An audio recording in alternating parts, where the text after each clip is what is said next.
Hello and welcome to a Friday edition, and this one will be a quick edition of Blind Eye Live. I'm your host, Hunter King, Blind Eye himself, owner and proprietor of Blind Eye Media, and we're going to get into the last division of this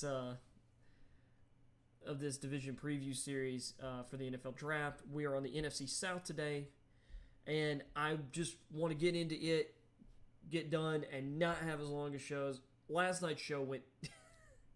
Well, I mean, I guess this is the thing. Like, if I have so many things I want to talk about, and I took a lot of time on the Texans in particular. I think it was one of my issues. Well, that and I had other topics I got into earlier in the show. I should have remembered from last year that the team previews take time, and I should probably just been doing those. But there was other things I want to talk about, yada, yada, yada. But we are going to jump really quickly into this today. I will give this note. We'll hit a couple of things really quickly. First off, reportedly, A.J. Brown talked or has been in contact with Deebo Samuel, said the Titans weren't willing to go over $20 million a year for him. One, this is a negotiation. You don't start off at your max. Two, man, there have been a ton of sirens today. Two, you've got to think about, this is the last year of his rookie deal.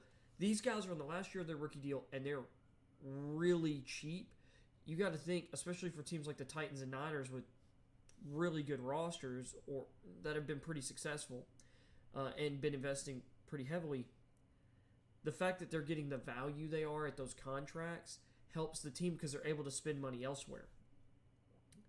I don't think the Niners right now have the money to pay Deebo what he wants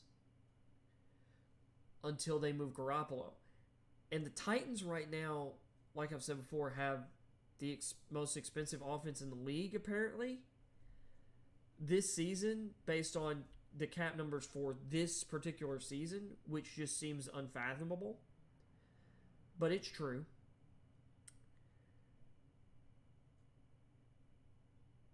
Which part of that is because Tannehill's contract was signed now, or was signed going into the 2021 season, I believe that's correct. Or was it going into going into the 2022 season. Yeah. I mean the 2020 season. So he's going into year 3 of his contract right now, which likely means the most money on the books that it is, because usually teams, they structure contracts to go up with time, typically. So that's probably part of it. A lot of the newer deals that have come out that are more expensive, they're more recent, they probably have had like early money or a lot of money pushed to the back end of the contract. That being said, there's also the Titans and Niners also had the franchise tag option. And like I mentioned, I think yesterday, holdouts are far more costly for players now. So there's that. Second news.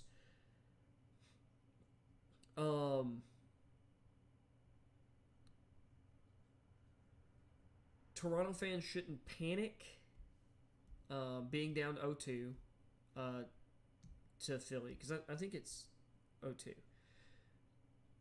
They've had guys who have been dealing with sickness and injury. Raptors can rally. And this should not be an indictment of the future of the team, because this future is extremely bright. All their best players are still getting better. Fred VanVleet took a huge leap this season. Guys like Scotty Barnes, he's a rookie, and he's already this good. He's only going to get better. Gary Trent Jr. is still getting better. Malachi Flynn is getting better. Pascal Siakam had a really good bounce back this year, especially over the last 2/3 of the season. Don't worry, Toronto. The Grizzlies took back home court advantage by beating Minnesota on the road in Game 3, taking a 2-1 series lead. They were down 26 points. Ended up winning by, 7 points, I think? 9 points. By 9 points. 35-point swing. Brandon Clark was awesome. Again. Jaren Jackson dealt with foul trouble. Wasn't as good offensively. He was still good defensively in his 21 minutes, but Jackson has got to curb the foul trouble. He's got to. Interesting move by Taylor Jenkins. Did not play Steven Adams last night. He had a 3-man rotation at center of Jackson, Clark, and Xavier Tillman. Karl-Anthony Towns didn't score 10 points last night. He had an extremely poor game. And John Morant had a triple-double. Grizzlies really got out a win. Dylan Brooks didn't shoot particularly well like he had in the Game 2 win, or was it the Game 1 loss that I'm thinking of. Either way, Dylan Brooks hit a clutch step-back 3 towards the end of the game. Desmond Bane had himself a game. Field goal percentage numbers 8 of 19. Of course, that's 8 of 19. Not necessarily optimal field goal percentage if you're looking at it from he shot 43% or something like that. Except he went 7 of 15 from 3. So, yeah, he went 1 of 4 inside the arc, but 7 of 15 from 3, including some big buckets. And one of those, John Morant drove from the left wing to the left corner and started going baseline, and then whipped this awesome pass left-handed, just zipped it nearly full width of the court over to Bane in the corner, who caught it and fired over a closeout and drilled it. I mean, they were just on another level last night. Do want to shout out Jared Vanderbilt, though, for Minnesota. No one else on the team could rebound or was rebounding extremely well. That man had 13 rebounds, 6 offensive rebounds. Jeez. I think he had more offensive rebounds than Towns had total rebounds in the game. Let's see.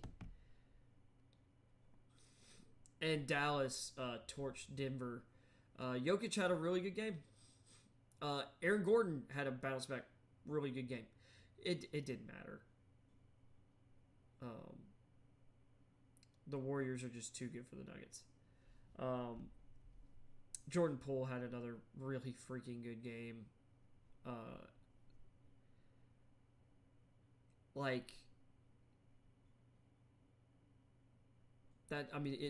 It's incredible. The Warriors have developed a third Splash Brother. The pool party is real, and the Warriors are terrifying. And Draymond's at peak Dray mode. He had 10 assists last night, played awesome defense. He seems to be the only player in the NBA who can defend Jokic. And, when we say defend, Jokic is so good that even a game where someone plays great defense on him, Jokic is still going to put up some good numbers. And I think last night was Jokic's best game of the series from a scoring perspective, but his assist numbers are down.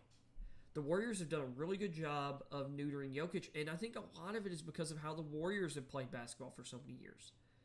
They understand unselfishness. They understand gravity, or how certain players' gravity and vision affects the game and how cutting affects the game. And while the Warriors and the Jokic Nuggets don't have the same offense, there's certain principles there's a there's such a level of feel involved for both teams in the way they play that I think the Warriors have a really good attunement for what the Nuggets or do offensively from that.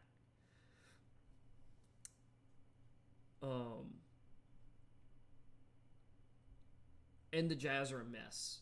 Brunson torched the Jazz again.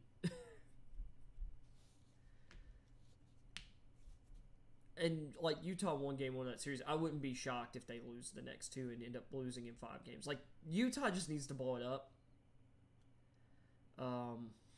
You can argue whether it's Gobert or Mitchell who should be traded, or maybe they should trade both.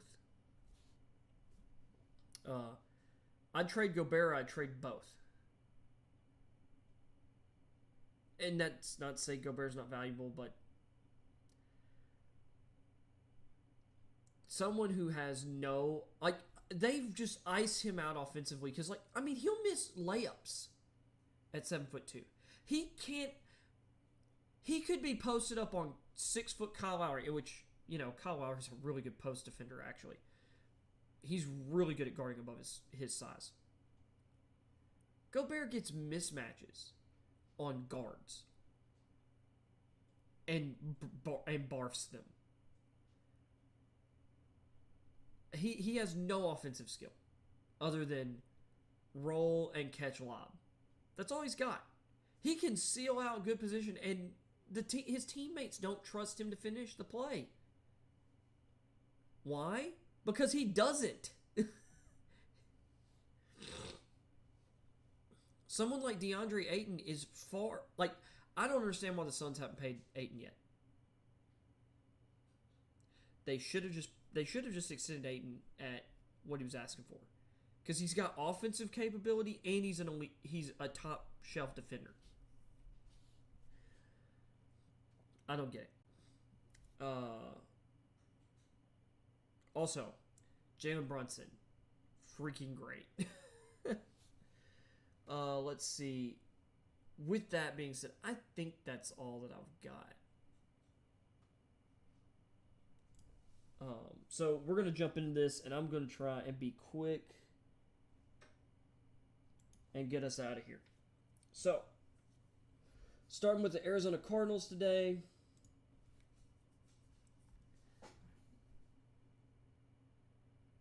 Next week, in the run-up to the draft, I'll be talking about specific prospects and I'll give kind of like some rankings. I'm not gonna show or like rank every player in the draft. Like, that would be insane. But I will do like offensive, defensive position rankings, and then maybe some favorites outside of those rankings. We'll see.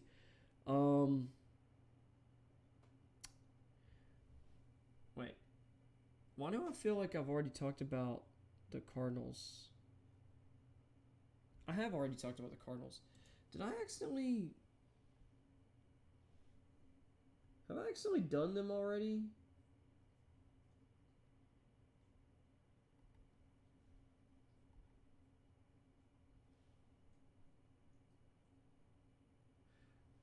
Oh, yeah, it's because I'm on the NFC South. Did I put NFC West in there? In the title? Because if so, I'm a bonehead.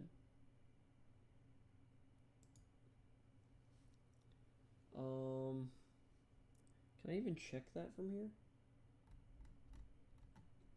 I wonder if I can even check that from here. Let's see.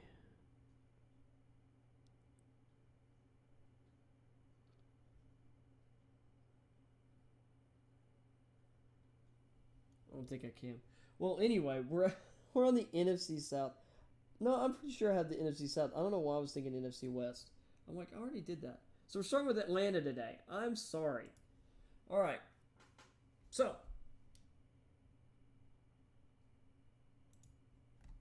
Atlanta comes into this offseason, and, well, they don't have Calvin Ridley available because he's suspended for the whole year. That also means they aren't going to be able to trade him for anything of value. So, they have the worst wide receiver core in the league. Alden Tate Demario Bird and Olandie Zaccheaus. Russell Gage, is gone, left to free agency for Tampa Bay. I like Auden Tate. But, he was a rotational role-playing receiver. Demario Bird he's got speed, but he's not, once again, he's kind of a tertiary option. And Olamide Zaccheaus, he went undrafted in 2019. He was, I thought he would be drafted, but it's not a shock. He was a fringe prospect. And he's a serviceable receiver, but I don't even know if he's good enough to be he might be good enough to be your third best receiver in your offense. All of their top receivers are, at best, your third best receiver. And hopefully, if he's your third best receiver, you've got a dang good tight end. Behind them, you've got Kadarius Hodge, Frank Darby, Chad Hansen, and Austin Trammell.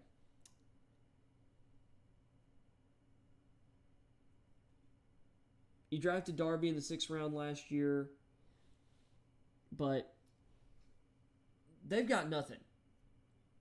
And their wide receiver group might be just the overall worst position group in the entire league right now. On the offensive line, still got Jake Matthews, first round pick in 2014. You're good there. You drafted Jalen Mayfield in the 3rd round last year, and you plugged him at left guard. He's good. He could eventually potentially move out to tackle, but you at the very least got a above average starting guard. Matt Hennessy, you drafted in 3rd round 2020. He's taken over starting center spot. Chris Lindstrom has taken over your right guard. You drafted him in the 1st round 2019. He's solid. Caleb McGarry at right tackle, though. Their other 2019 1st round pick. I liked his upside, but he had some back and or heart issues in college. Or I know he had some issues in college that were concerning some people. Sorry, allergies.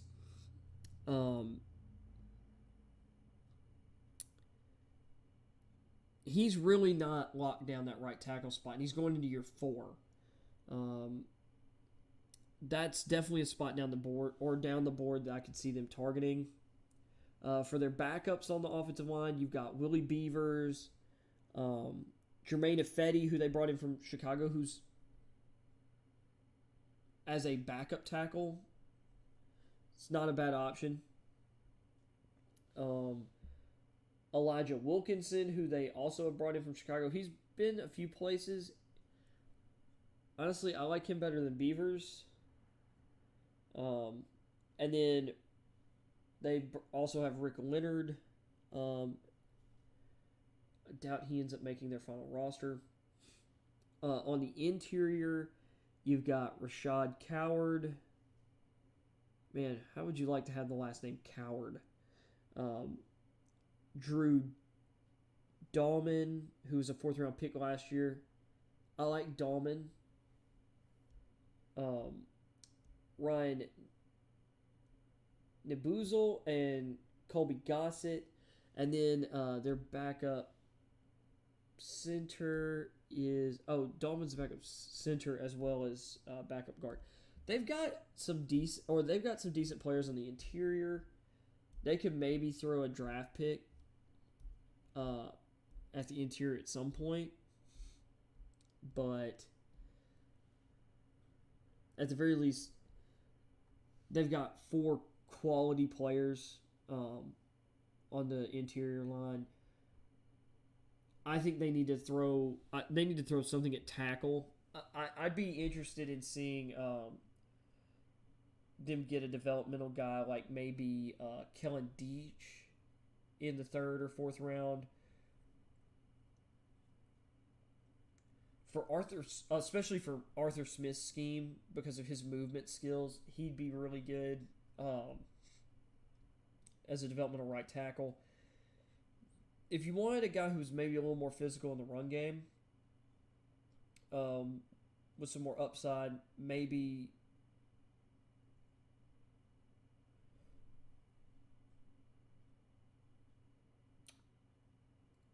Bernard Raymond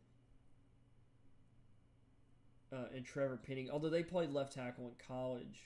Raymond might have started off at right tackle and moved to left, but those guys could be interesting, but I don't think you take Penning at 8, and he's not going to be available in the second round. I don't think, or they might be able to get Raymond. I'm trying to think.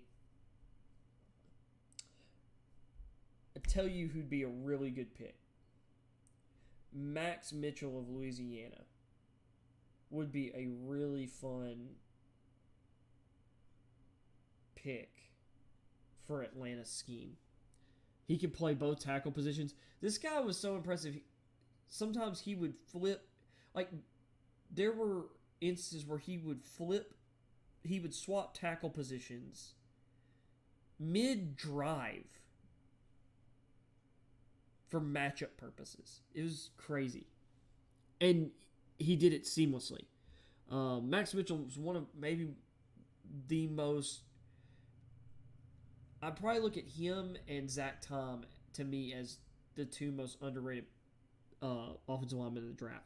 Because I think Zach Tom's got incredible ability. Tom would be a great fit for anyone. Because he can play literally all 5 positions.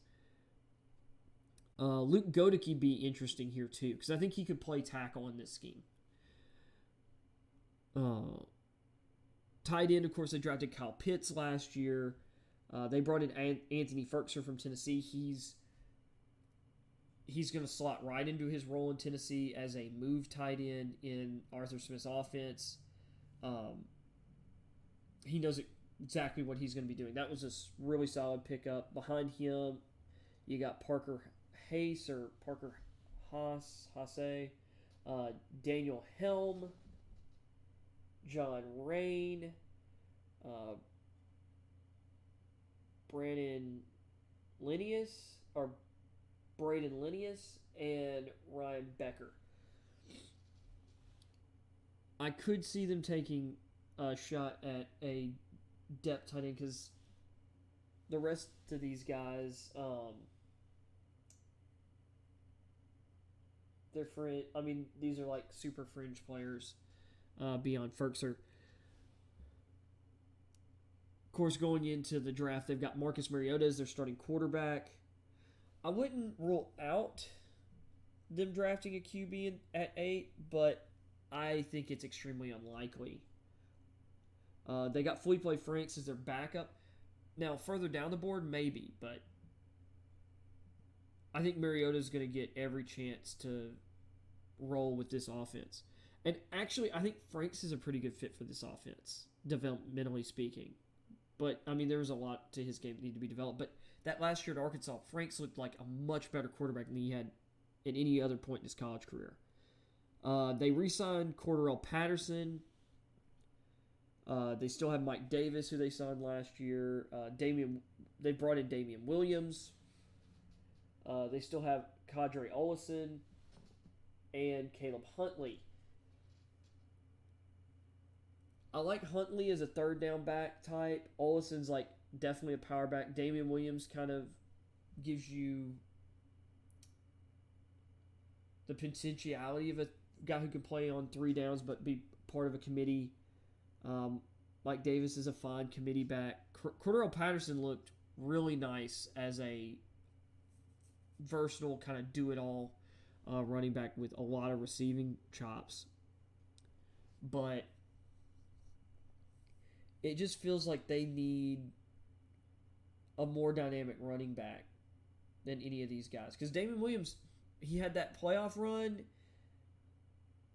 and like as soon as Kansas City was done with him, he hasn't been. He wasn't able to. He hadn't done anything. And then Keith Smith at fullback.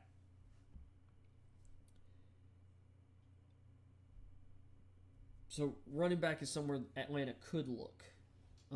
I'll say for their zone scheme,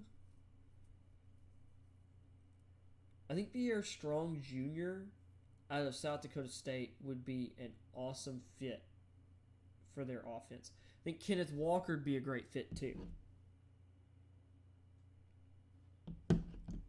I mean, Breece Hall's a fit anywhere, but I really like Strong or Walker in this offense.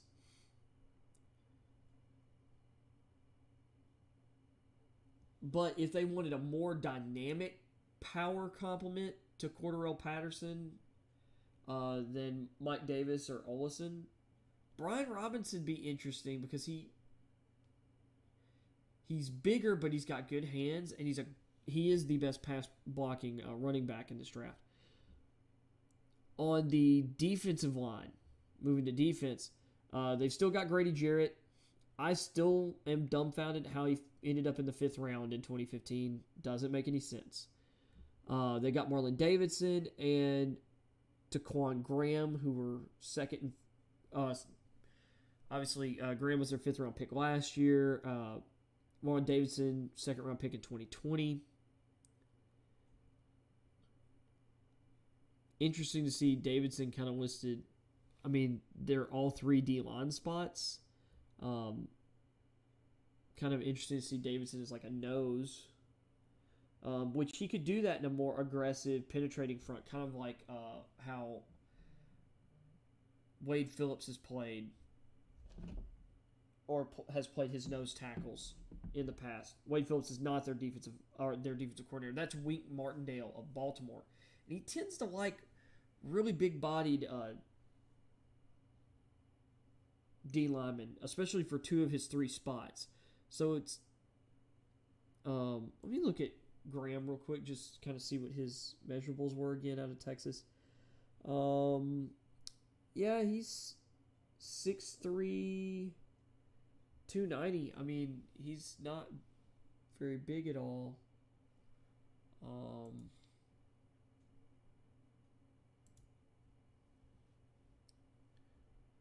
Let's see. Davidson, has he bulked up maybe? Because he's also 6'3", now 303, which, I mean, if these are draft combine things, like, they could be up. I mean, and Grady Jarrett's not, I don't know if Grady Jarrett's as big as those guys. Or should I say any bigger. 6'1", 304. That's about what I expected. Yeah. A little bit heavier, but I knew he was shorter.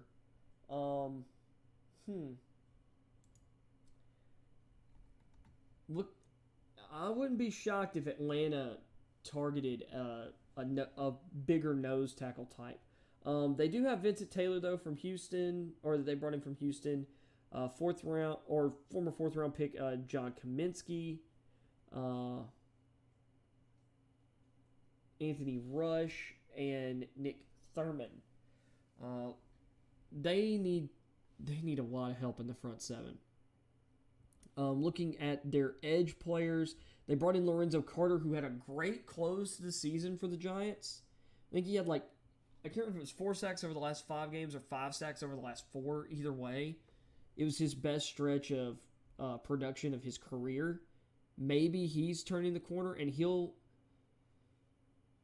he could get a big lift from playing under a better defensive coordinator than when he had with the Giants, playing for a better coaching staff at the very least. At the other outside linebacker spot, last year's 5th round pick,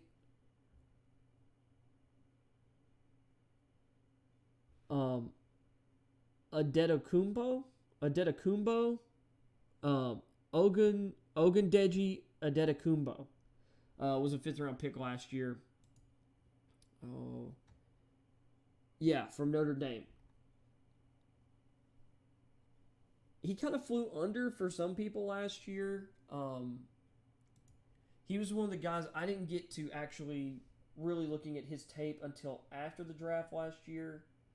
I ended up kind of really grown to like him over the summer. I don't know if he's ready to start in year 2, though. So that's something to monitor. Behind those two guys, they've got Quentin Bell, James Vaughters. Yep, that's correct. Jordan Brailford. That's it. They need a lot in the front 7. They need to attack the front 7 in this draft. It wouldn't shock me if they end up going pass rusher at 8 instead of receiver, but I really think they're going to go receiver. On the inside, they've got Deion Jones, and they brought in Rashaan Evans from Tennessee. Deion Jones is great starting linebacker. Evans, he looked better this year, I'll say that. But he's been really up and down. They drafted Michael Walker in the 4th round last year. Or not last year, in 2020. Dorian Etheridge was an undrafted free agent last year. And they also have Rashad Smith. They could probably stand pat on the inside. Unless they want to use like a really late pick on the inside. But I'd focus on their defensive line and edge players. In the secondary, A.J. Terrell, 2 years in, he's awesome. He looks like a true number 1 corner. They brought in Casey Hayward to play across from him and play some slot. They've also got Isaiah Oliver. He and Hayward can kind of flip out or flip between playing inside and outside. They drafted Darren Hall in the 4th round last year. I really liked Hall's tape last year. I think he'll look better in year 2. I think he could actually push for a lot of playing time in year 2. They also have Mike Ford, and they have Richie Grant listed as a slot. He was the 2nd round pick last year. He's also a backup at safety. Richie Grant, there are some people who thought Richie Grant might be the best safety in the class. Some people thought he wasn't. Some people he was outside their top 5. I liked Grant. I didn't love his speed at the combine, but his range showed better on tape. But I do like him as a slot guy. I think he's a versatile player.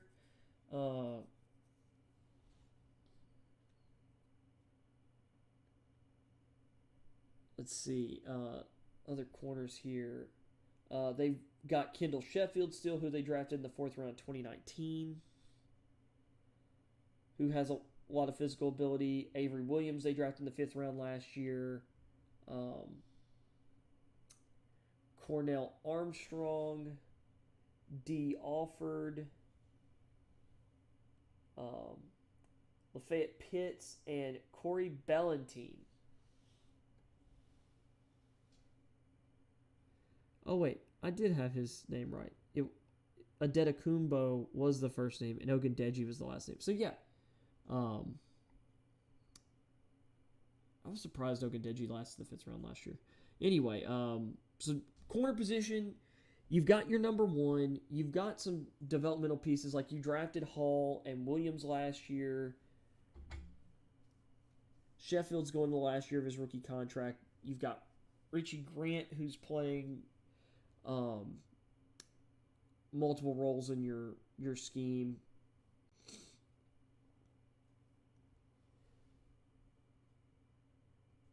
You've brought Isaiah Oliver back. You brought in Casey Hayward. Some people think they could go corner at 8. I don't see it necessarily, because I think they've got their number 1. Draft a corner on day 2 maybe. But there are some guys, like I think Darren Hall could step up. And if Hall steps up to the challenge, or Williams, you have your ready-made replacements for Hayward and Oliver. If you want to replace Oliver, that is. At safety, they brought in Eric Harris from Las Vegas.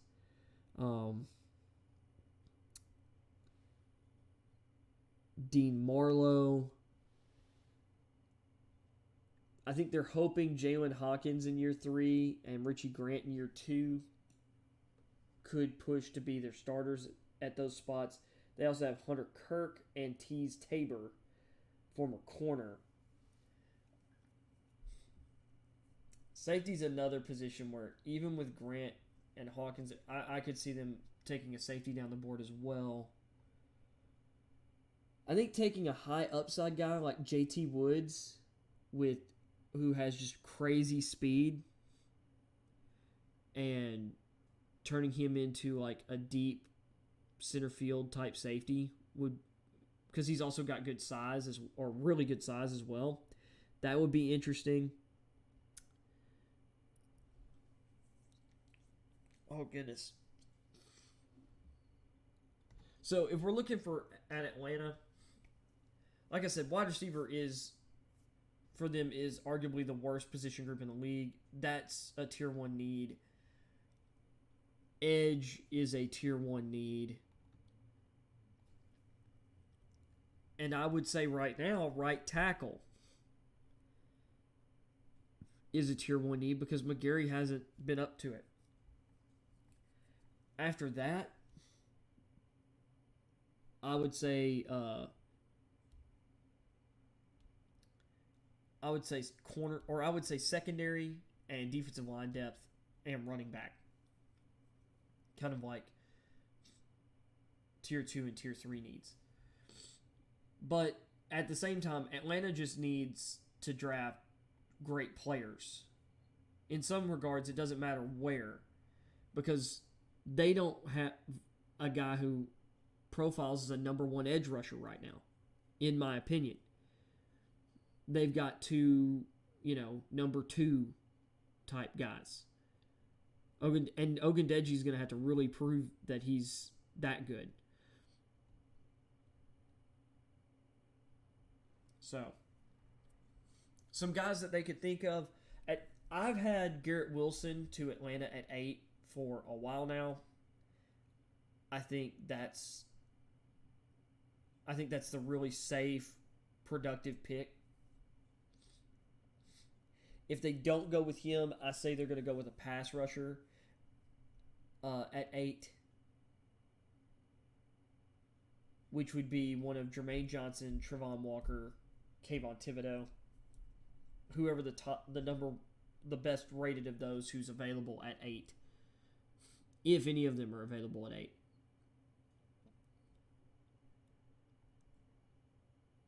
And then I mentioned some potential offensive tackle guys. And they're a team that maybe should spend multiple draft picks on a receiver in this draft if they're looking further down the board for. I think a Calvin Austin would be a really good fit for them to give them someone with. They have Demario Davis, who's kind of the same profile, but I think Austin's a much better prospect than Demario Davis. I think he's better at actually playing the receiver position and weaponizing his speed than Demario Davis is.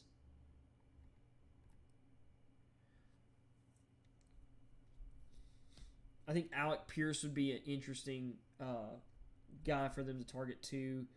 Big-bodied, really athletic.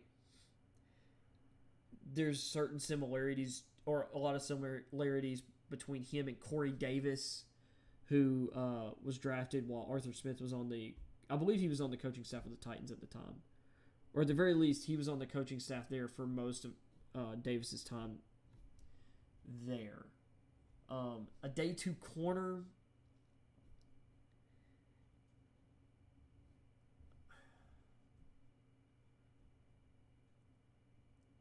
I've talked about Zion McCollum a lot.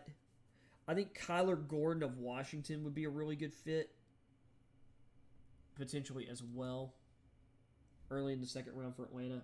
From there, we'll move on to Carolina. There's a lot of talk about Carolina going quarterback at 6. I've talked about how if I was them, I'm not going to throw a quarterback into the same situation that just continued to ruin Darnold, because you still don't have a left tackle. You don't have a quality starting left tackle. Cameron Irving is not the guy. Now, maybe you think Brady Christensen, who you drafted in the 3rd round last year, is the guy. You better be dang sure. Because otherwise, if this is a win now year and you draft Kenny Pickett or whoever your top quarterback is, I don't know if they're going to be in a position to succeed. They're not going to be in a position to succeed if the offensive line's as bad as it was last year. Now, Taylor Moton at right tackle is good. That's a solid spot. They brought in Bradley Bozeman to replace Matt Paradis at center, which, considering Paradis' age and some of his injury history, this might be an upgrade. At the very least, you're going to have a above-average starting center. They brought in Austin Corbett. That was not a trade from the Rams.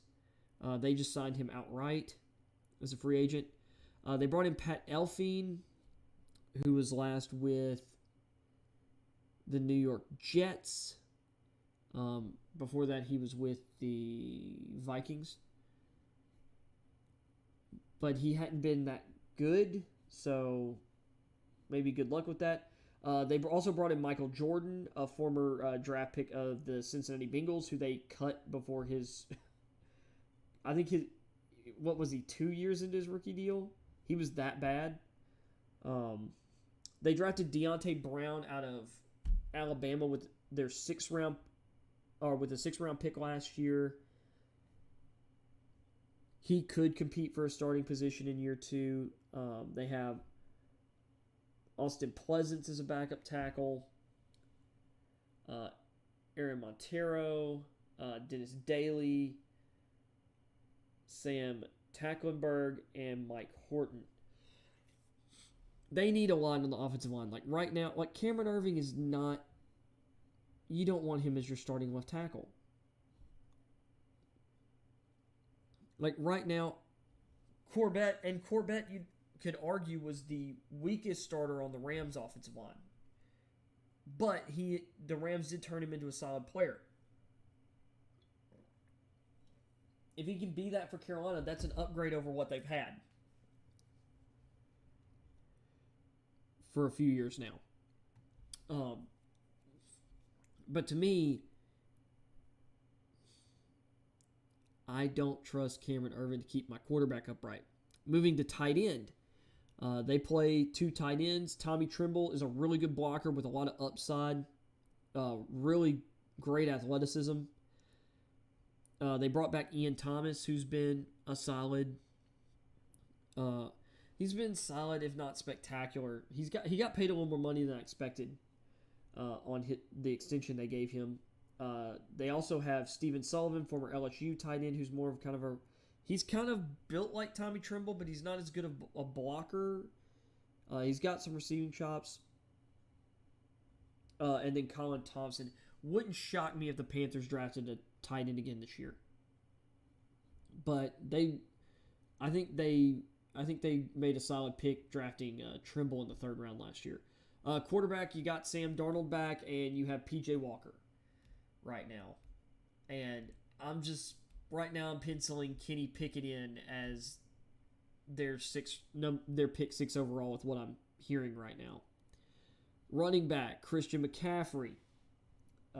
If he's healthy, they've got one of the best backs in the league. Chuba Hubbard, I think was a good fit for their offense. Solid pick last year. They brought in Deonta Foreman, who I'm sad to see isn't in Tennessee. He did a pretty decent Derrick Henry impersonation down the stretch last year. And then behind him, Spencer Brown, who went undrafted last year.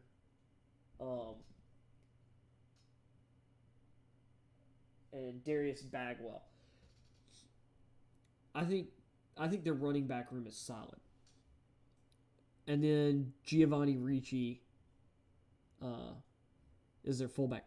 Moving to the defense, you got Brian Burns, stud pass rusher.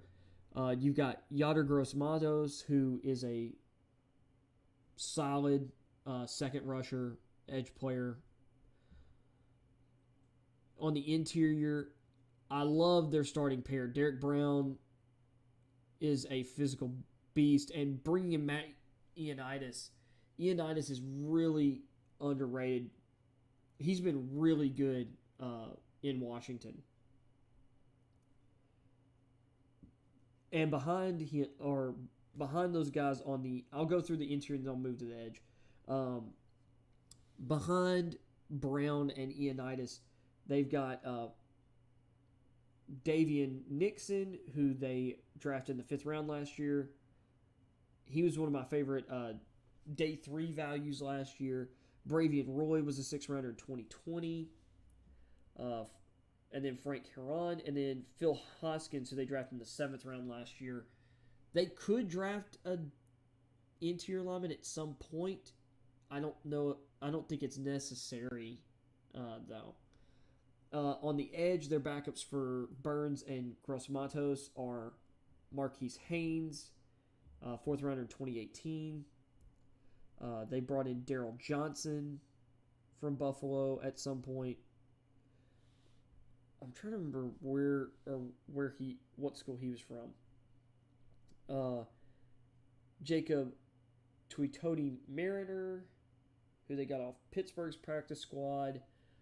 Azur Kamara, who they got off of waivers from Dallas. And then Austin Larkin, who I feel like I saw on someone else's depth chart. And Joe Jackson, who was a formerly of he played at for the Miami Hurricanes. I'm trying to remember who drafted him. I want to say it was either the Browns or the Giants. I think he could fit as a rotational guy at Gross-Matos' position in this scheme pretty decently, but I could see them drafting edge depth for sure at some point. At linebacker, Shaq Thompson is really good. They brought in it's like they have Damian Wilson, who they brought in from, it says from Carolina, but that doesn't make sense because this is Carolina. And they brought in Corey Littleton, who I think Corey Littleton will fit better here than he did in Las Vegas. We'll see. He really underperformed after signing with the Raiders as a free agent. Maybe he'll bounce back in Carolina. Behind those guys, you've got Kamal Martin, Julian Stanford, and Frankie Louvu. I have a feeling they're going to spend a day 3 pick on a linebacker here. And then looking at looking at the defensive backfield, they traded for C.J. Henderson. That's why they don't have a 3rd round pick this year. Sam Darnold's why they don't have a 2nd rounder.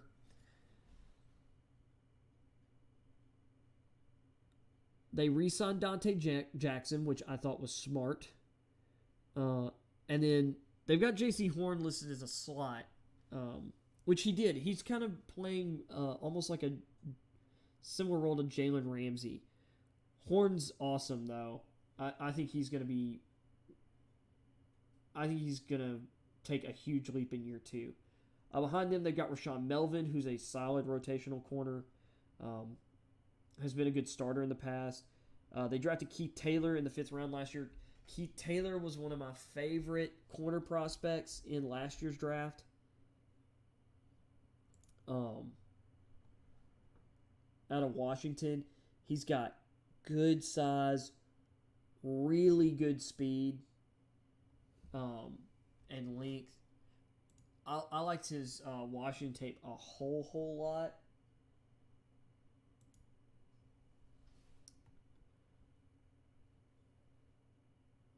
I thought he was a second round talent that was going to go on day 3. I say second round, like late second round, like just outside the top 50 players. I think I had him ranked like 63rd last year. Taylor's really good. And then Miles Hartsfield, Troy Pride Jr., who was a 4th round pick in 2020 out of, I believe that was Notre Dame.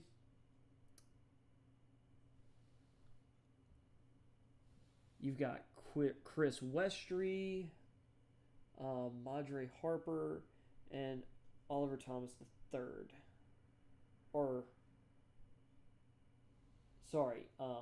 Stanley Thomas Oliver III. People talked about them going corner.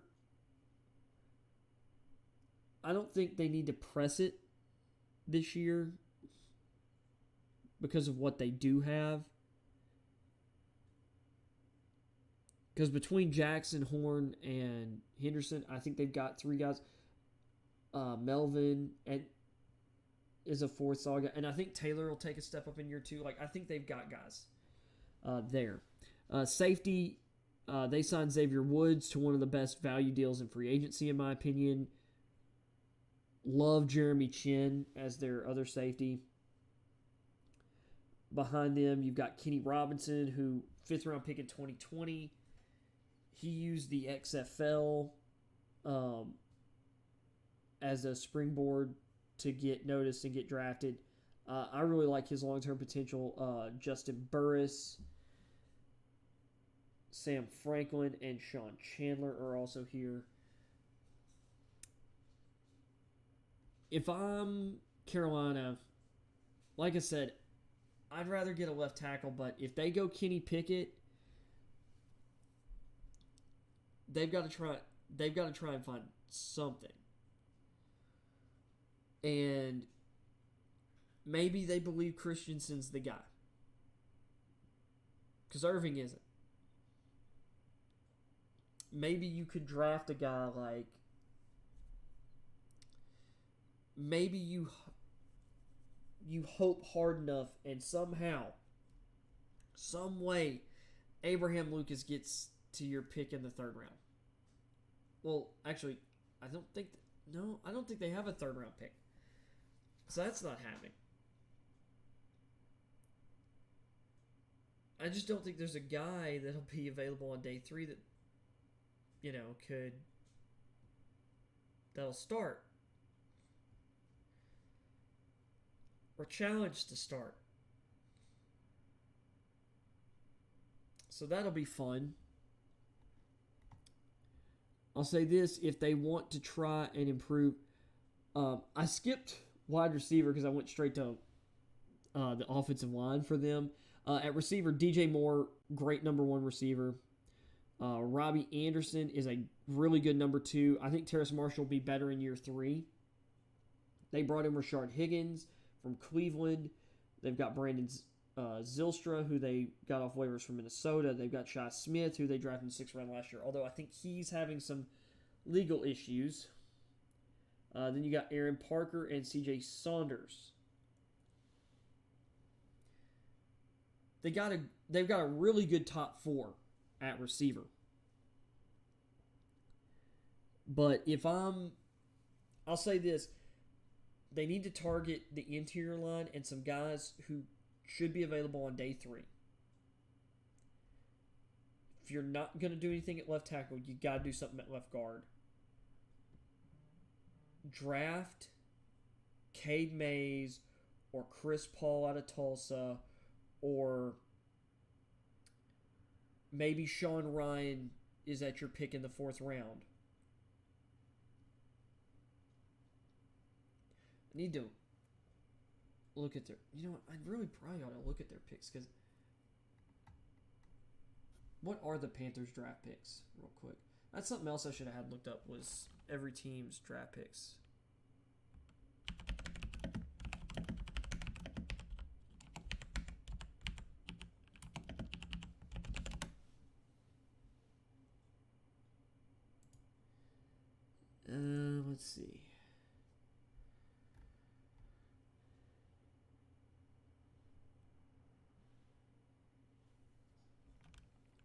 is interesting how they've got this laid out. Where's Carolina?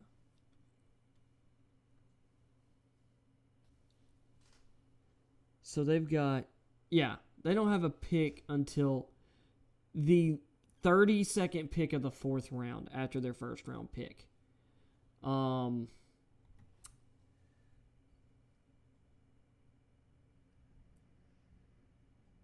Good luck. Oh, gosh. Like, how are you supposed to get better if you don't have draft picks? Like, that just doesn't... Yeah. So I went through all that breakdown for Carolina just to basically say, yeah, you have needs, and you're not going to be able to... It's like, you'll be lucky if any of your day 3 picks address any of those. Like, I really hope that Matt Rule, if he gets fired this year, it's not because they lost this year. It's because he's done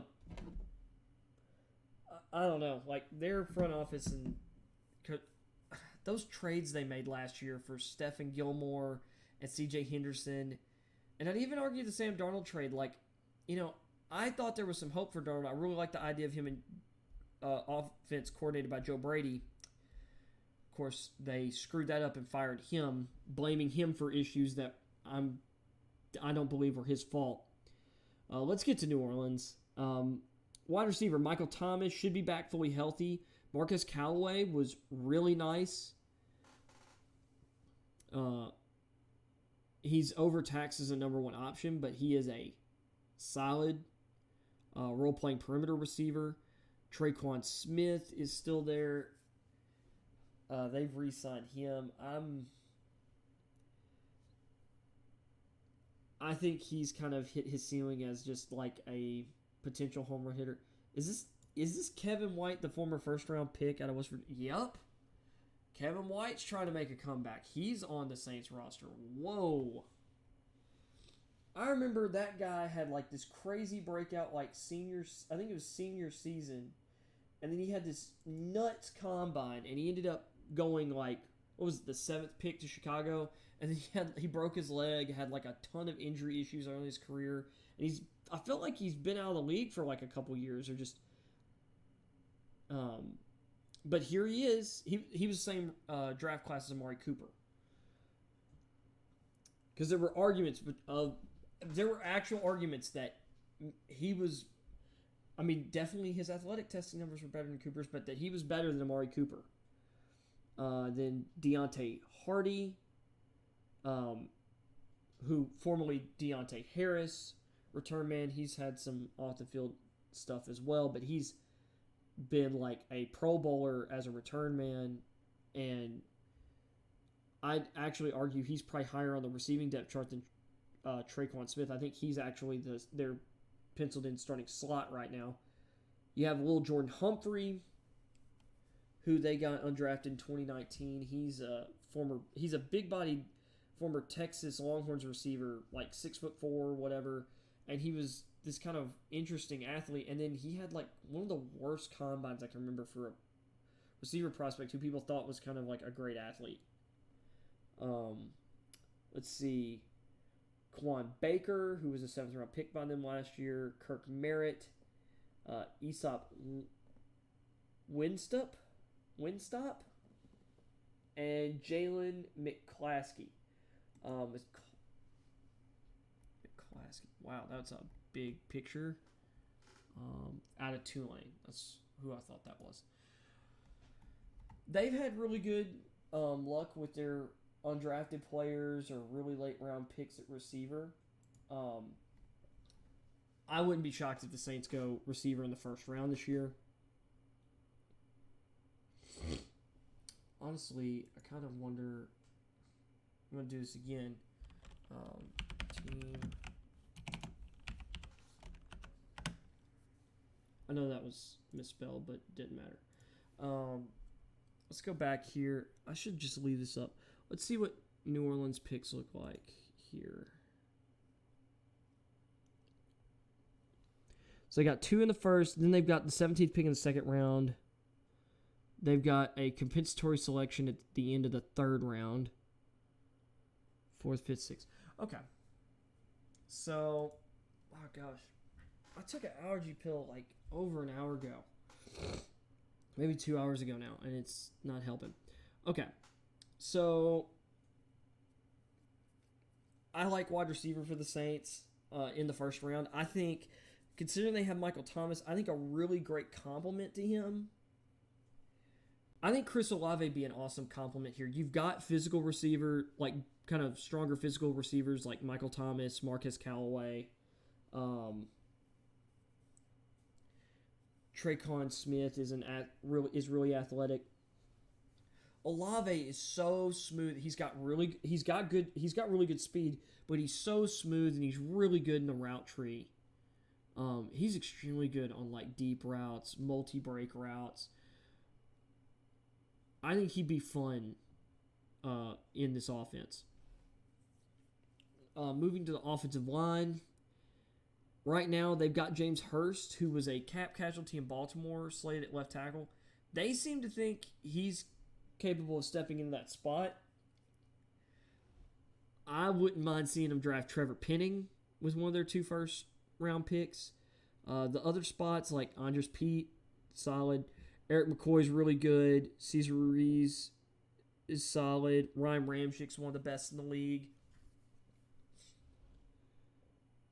Behind those guys, former undrafted free agent Ethan Greenidge. They brought in Forrest Lamp as a backup guard. Ruiz is also their backup center.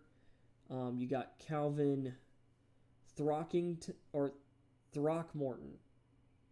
What a great name. Undrafted free agent 2020. They drafted Landon Young in the 6th round last year. He's their backup right tackle. Let's see. Behind those guys, Gerald Hawkins and Cole Cabral. I think they need to attack the offensive line for depth purposes too, but I don't love their backup options, and James Hurst is really best as a swing tackle. So, there's that. Taysom Hill is now full-time tight end. The whole quarterback experiment is done. So he's like their move tight end. Adam Troutman is their Y tight end. They picked up Nick Vanette, who was former tight end at Ohio State. I think he was drafted by the Jaguars, maybe. They picked him up as a free agent last year. Like him as a depth option. They have Jawan Johnson, undrafted free agent 2020. I believe he was a receiver who bulked up to play tight end. I might be wrong about that, but I know he's tight end. Really athletic. They like him a lot. They also have J.P. Holtz, Ethan Wolf, a former Tennessee guy I really like, who's good on special teams, and Dylan Soner. I love Adam Troutman. He was one of my guys last year. I thought in year 2 was going to have a big fantasy breakout, and then, Winston got hurt. They had all kind of quarterback issues. I still really believe in Troutman. I think he's got all the tools to be one of the best tight ends in the league. Quarterback situation, you got Jameis Winston back. I think Andy Dalton improves your backup quarterback situation. I think he would be better in New Orleans than he was in Chicago last year, for sure. And then they like Ian Book, who they drafted in the 4th round last year. I couldn't believe he went that high, frankly. Halfback, you got Alvin Kamara.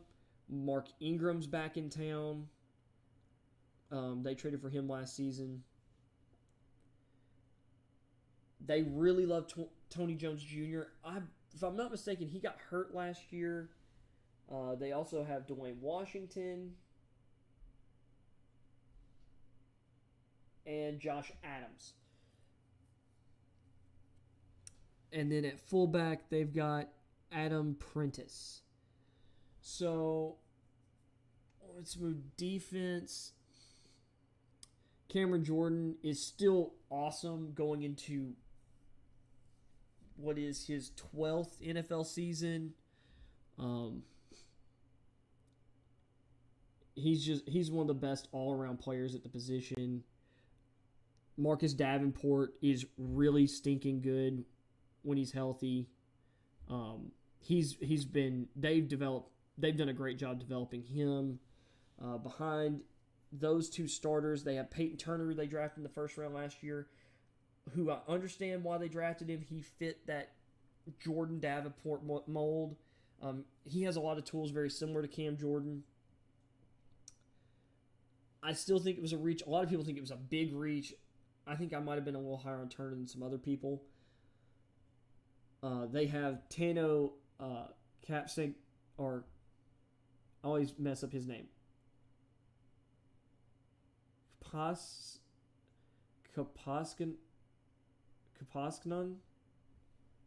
Man, too many consonants. But Tano, they brought him in from Kansas City. I think he fits their scheme better. He's a big-bodied defensive end. Like, he plays at like 280.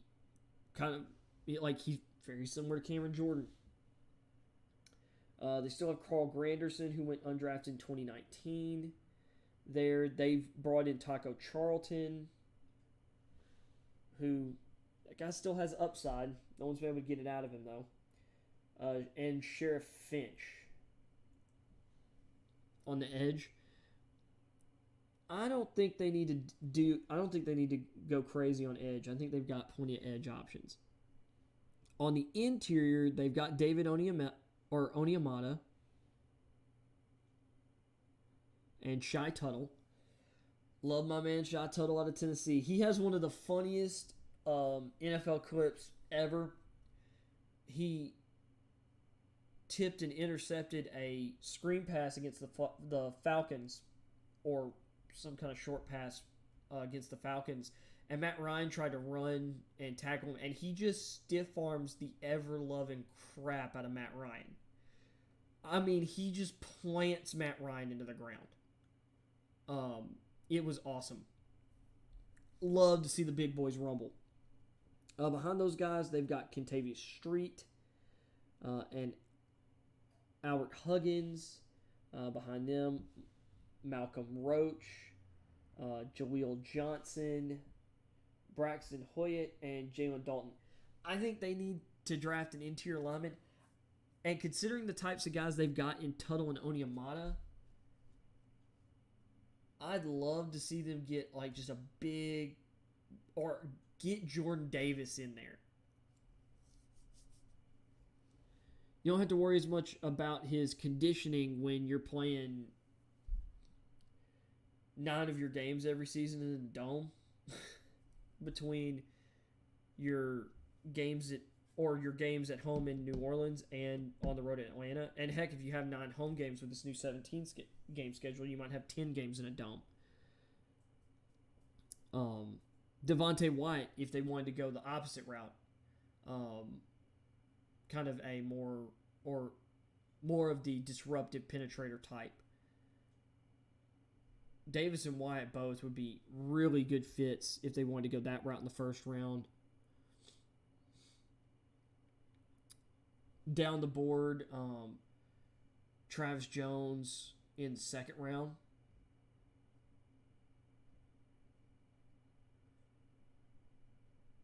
It's kind of a bigger body, but he's athletic too. Or further down the board, how about go back to the well with the Tennessee boys and get Matthew Butler, who's more athletic than Tuttle. Moving to linebacker, they've got Demario Davis, who just continues to be one of the best in the league.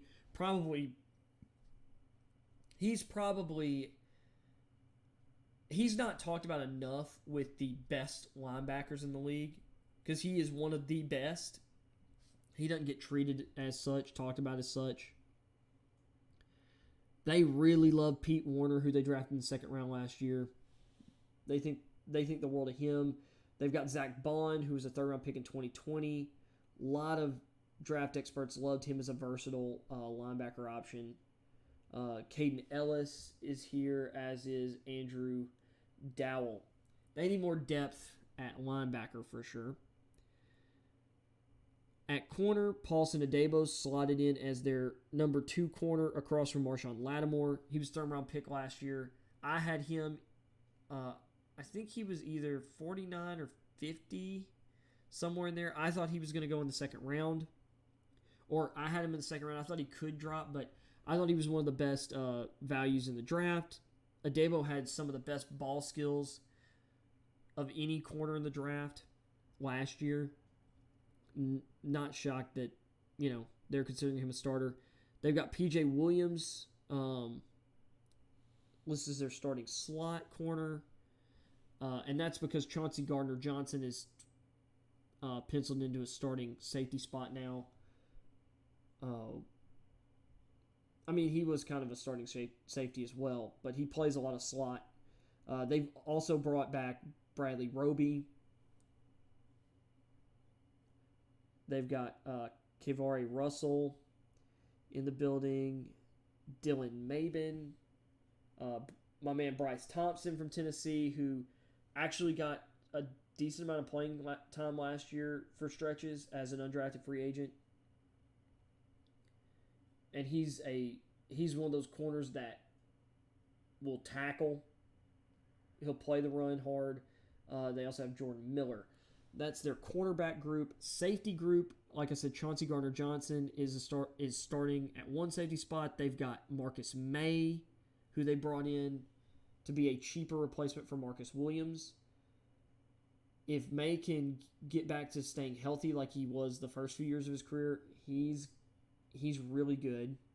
They brought in Daniel Sorensen, who's a good rotational safety, special teams player. P.J. Williams is listed also as a backup safety. They also have J.T. Gray and Justin Evans. And Evans has some solid physical tools. He just hasn't put them together. So for the Saints, getting a number 2 wide receiver or a more dynamic number 2 wide receiver who can be an upgrade over what you wanted Traquan Smith to turn into, I think is, like I said, paramount. I love the idea of Chris Olave there. Anybody who's going for a high upside swing, like Christian Watson, is always a great option. I think it might be a little too high, but Jahan Dotson, I think, would also be a good fit for what I think their offense needs. And then and he can play inside or outside. Left tackle is also, like I said, a big or something that I think is concerning.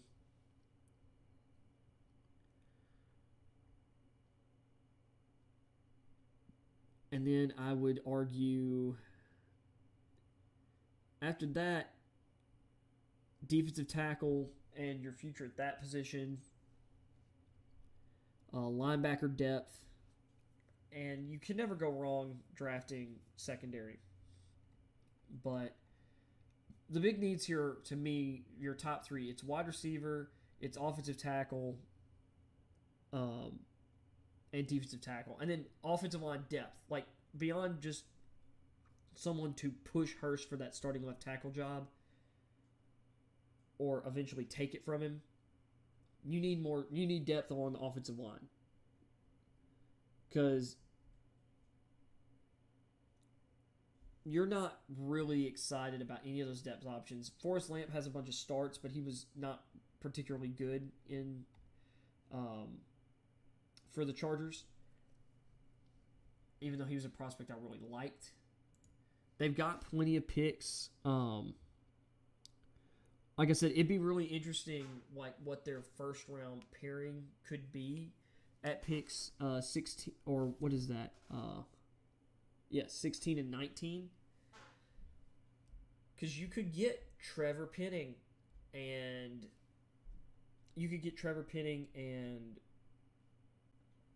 Chris Olave, or maybe you decide you want an athletic dynamo. Maybe you go with a Treylon Burks.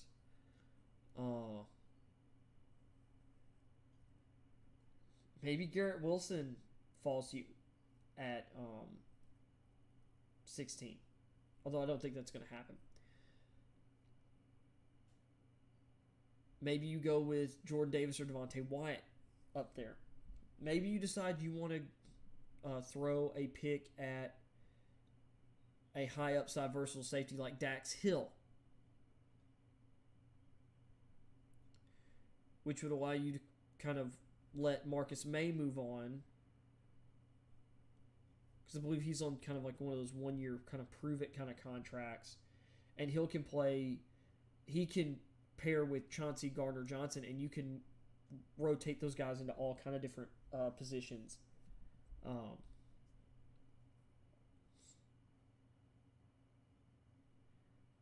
Because Hill can play both safety spots and corner, to be quite frank. You can do some really interesting coverage stuff there.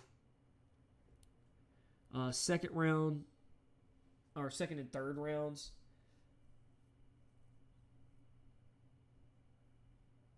Let's just say you get like perhaps your dream scenario for the Saints, and you get, I say dream scenario, this is what I think it would be Trevor Penning and let's say you just go, let's go trenches. Let's go Trevor Penning and go Jordan Davis. In the second round, you've got pick 17 of the second round. So it's pick 49. What if you went out and got what if Sky Moore's on the board still? George Pickens.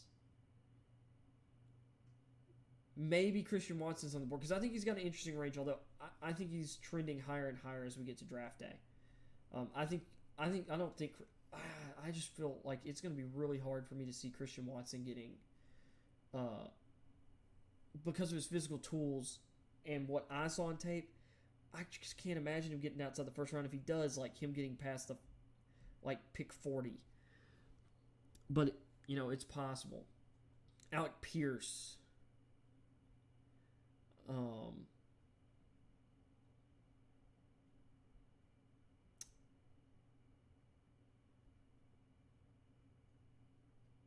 Maybe they really like John Mechie. But I just feel like there's a little bit of dynamism that's missing from there. Another idea. If I'm New Orleans, if Jameson Williams is on the board with one of my first round picks, I'm snapping him up.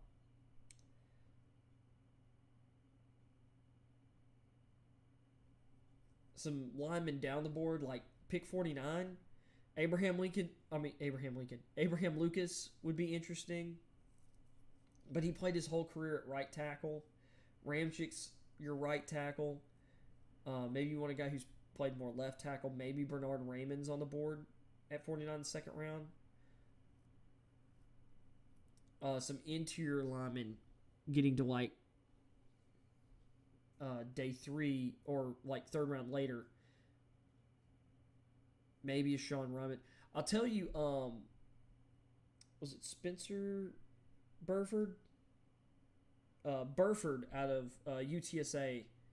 His tape looks really good. I just finished watching him and Sincere McCormick and Tariq Woolen.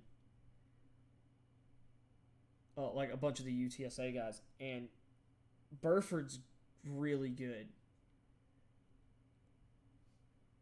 I think round 3, round 4, he could be a guy that you could get there who could push for a starting job by the end of his first season on the offensive line. So, and then a depth linebacker that I think kind of fits the bill. They like really smart linebackers. It wouldn't shock me if on day 2 they took a Chad Muma.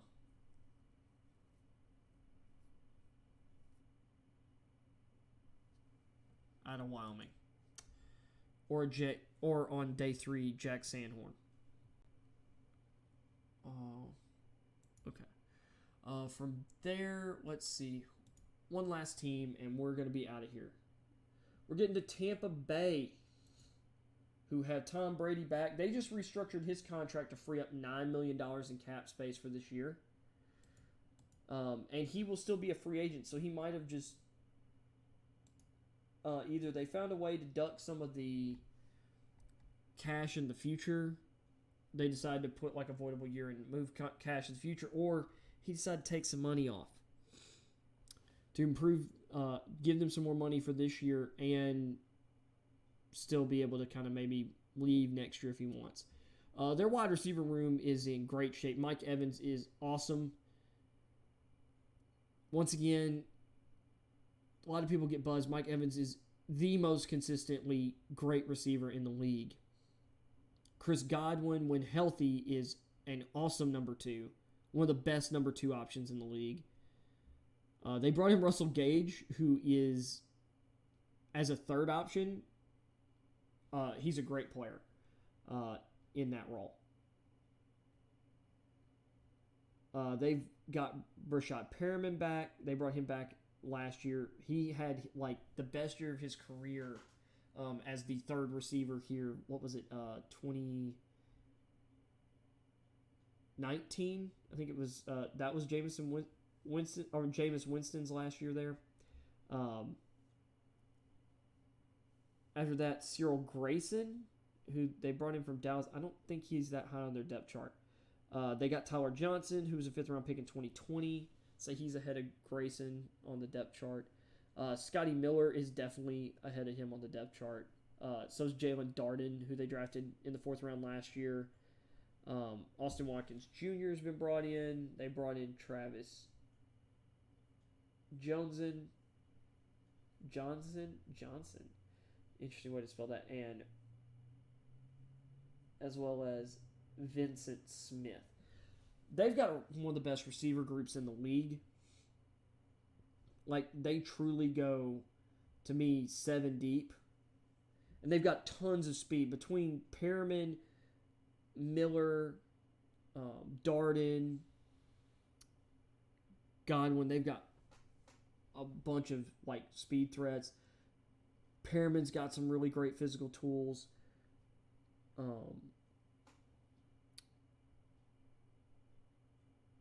Gage is a solid role-playing receiver, solid playing out of the slot. Tyler Johnson's really good playing out of the slot. Miller can play out of the slot and outside because of his speed. They've got weapons. On the offensive line, they've had to make some... Well, they lost both starting guards.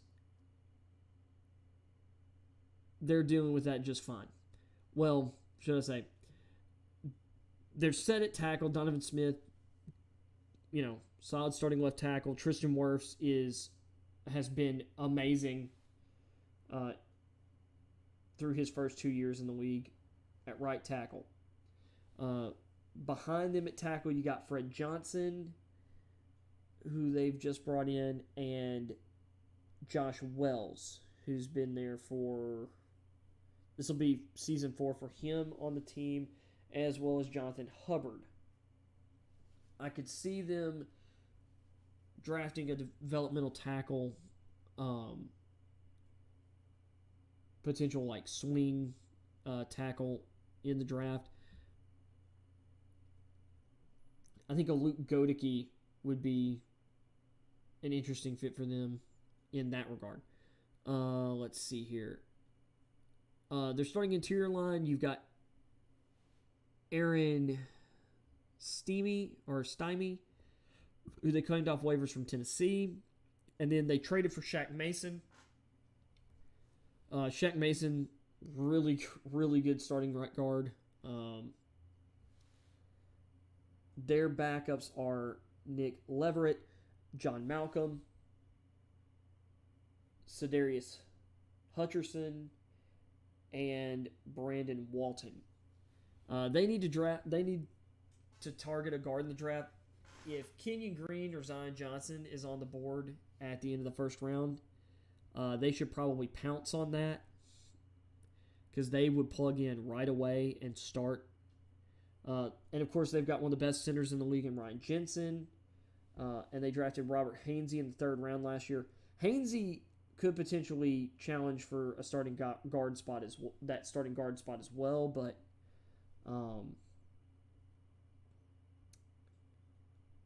they still need to draft offensive line. They need some depth. Tight end Cameron Brate is currently slated as their number 1 tight end. They've got to go after tight end because they've got him and Cody McElroy, who they really like McElroy. But that's 2 tight ends. And in a draft class as good as this one at tight end, I could see them bring in multiple guys. And Gronkowski could be back, but he hasn't committed to playing yet, and they need to act as if he's not coming back. Tom Brady's back in the saddle again. They brought back Blaine Gabbert. They drafted Kyle Trask last year, and they also have Ryan Griffin in the building. Don't see them drafting a quarterback at any point. They re-signed Leonard Fournette to a contract extension, and he's getting decent money. They've got Gio Bernard still as a 3rd down back. Sean Vaughn's still here going into year 3 after being drafted in the 3rd round, and they've got Kenyon Barner, but Barner's more of he's more of a special teams guy. I could see them drafting a more dynamic running back at some point in the draft. Someone from that kind of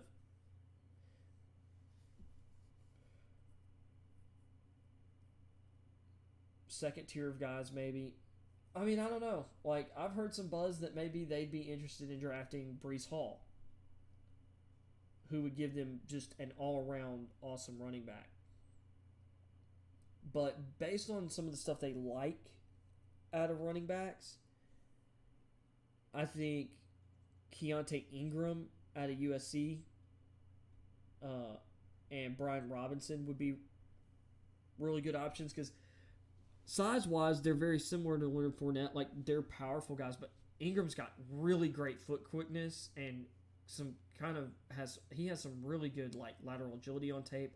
And Brian Robinson's got good hands out of the backfield, elite pass-protecting running back.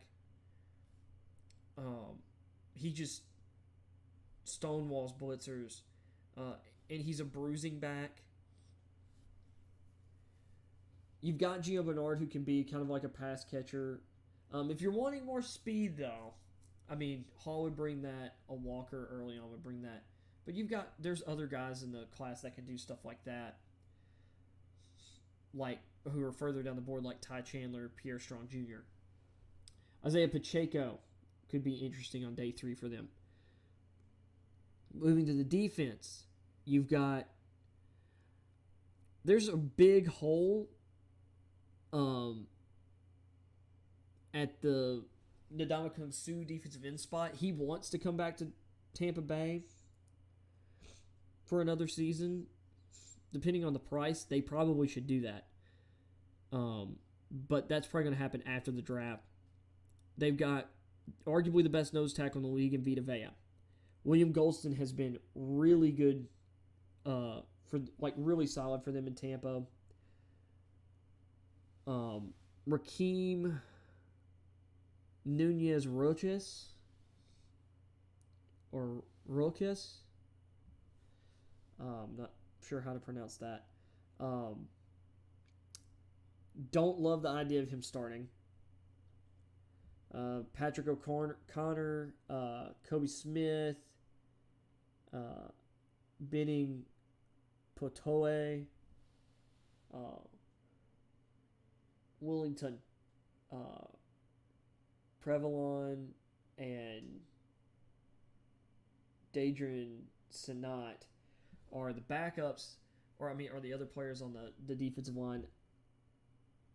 O'Connor's a solid backup. I mean, I don't love their depth on the defensive line at all. Now, on the edge, they're replacing Jason Pierre-Paul, but they already drafted. They already have that guy. That's Joe Tryon, across from Shaquille Barrett. They've got, I think, the sky's the limit for Tryon. Behind those two starters, they've got Cam Gill, who was an undrafted free agent in 2020. Anthony Nelson, who was a fourth-round pick in 2019, who finally showed some strides this past season. And Elijah Ponder, who was an undrafted free agent last year. They got to draft edge depth. I like their linebacker position a lot better, though. Devin White and Levante David. David's not going to last forever, but he's still awesome. Devin White's awesome. Love drafting KJ Britt in the 5th round last year. Getting Grant Stewart in the 7th round last year was solid as well. You need more than 4 linebackers, though. So they're going to have to figure that out in the draft or undrafted free agency. Moving to the secondary, they re-signed Carlton Davis. Jamel Dean is going into the last year of his contract, but they've got a great pair of outside corners, or at least a really good pair. Sean Murphy-Bunting is a solid starting corner, who's also going into the last year of his contract. I don't think they've extended him yet. It'll be interesting to see if they extend Bunting or Dean, or either. Behind them, they've got D. Delaney, Ross Cockrell, and Mike Edwards is their backup free safety. He's their third safety and their backup slot defender. Edwards is really good. And then they've got Rashawn Robinson. They need corner depth bad. And they need to worry about the future at that position as well. Safety-wise, they've got Logan Ryan, who can also play some corner. He can play slot. They've got Antone Winfield Jr., who I can imagine can play pretty much any spot in the secondary. They brought in Keanu Neal, he'll play a safety linebacker kind of hybrid role for Tampa Bay. So he'll give them some linebacker depth too. Like I said, they've got Mike Edwards. They also have Troy Warner and Chris Cooper. So if we're looking at Tampa, their offense is really good. Like I said, they need to focus on they need to draft they need to draft a guy that they believe could take over the starting job at left guard this year. But that's really all they need, and they need to work on tight end depth. I think the left guard spot, a young interior defensive lineman with upside are like the top 2 needs, period. From there, they need a pass rusher. They need pass rusher depth. They need to draft a young corner, at least one. And then I would say offensive tackle depth, or just offensive line depth beyond like the starting left guard. I think they probably take another offensive lineman after that. And then maybe if we're throwing a 6-1 out there, or a 6-1 out there, let's throw in linebacker. This is a team that lost Jordan Whitehead, but their safety position looks really strong because they brought in Logan Ryan and Keanu Neal. So they arguably improved their depth at the position. Tampa's got a really good roster. That offense is stacked, but they've got to reload their defense, and they've got to get more depth for their defense. So that is my draft preview for each division. Woot, woot. Let me look at Tampa Bay's picks, by the way. So I guess this I have the Jaguars favorited. Why are they one of my favorites? I must have accidentally done that. Let's see. Tampa. First, second, third, fourth, and then 2 7th. So they've got 4 picks in the first 4 rounds.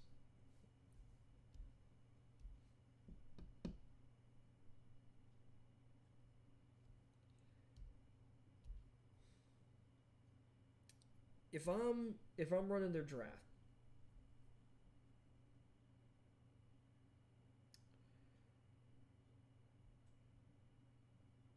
if Devontae Wyatt was still on the board at their first round pick, I would take him over anyone else. If not him, or if he's gone, the idea becomes between a starting off. It becomes like Zion Johnson, Kenyon Green, one of those guys, and I would say, sorry, whoever the top pass rusher is on the board, whether it's an Arnold Ebiketie, or for a guy who kind of profiles like a Jason Pierre-Paul, like Karlaftis or Boye Mafe are a little thicker built than Ebiketie, but Ebiketie's got, he's not super tall, like he's only 6'2". He's 250 though, like he's got good thickness, but he's got like really long arms. He's got like over 34-inch arms, which is really nice. I think actually, I want to say Ebiketie's kind of similar to Shaq Barrett in that regard. So those are some options with their first pick, depending on what they do there, second pick, or their second round pick. I think that would be I think day 2 is really, once again, depending on how your board falls, there's so many good starter level guys in this interior line class and guys who can convert from tackle to guard that it might be better to just wait on interior linemen. I think that's what's kind of pushed Linderbaum and Johnson down the board. Well, Johnson's been a riser, but looking at him, I really think this guy could arguably be one of the top 10 players in the class, top 15. Same with Linderbaum.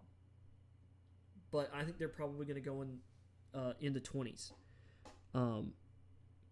I've seen mock drafts where Linderbaum gets out of the first round. I've seen mock drafts where Johnson gets out of the first round. Kenyon Green gets out of the first round. So we'll see. Tell you another guy, Thomas Booker out of Stanford. Really love him in this scheme.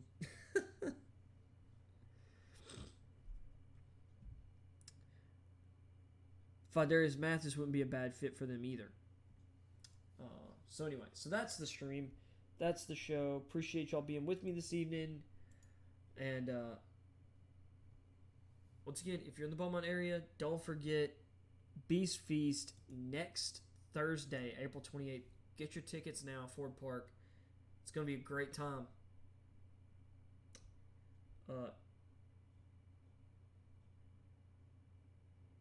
So yeah.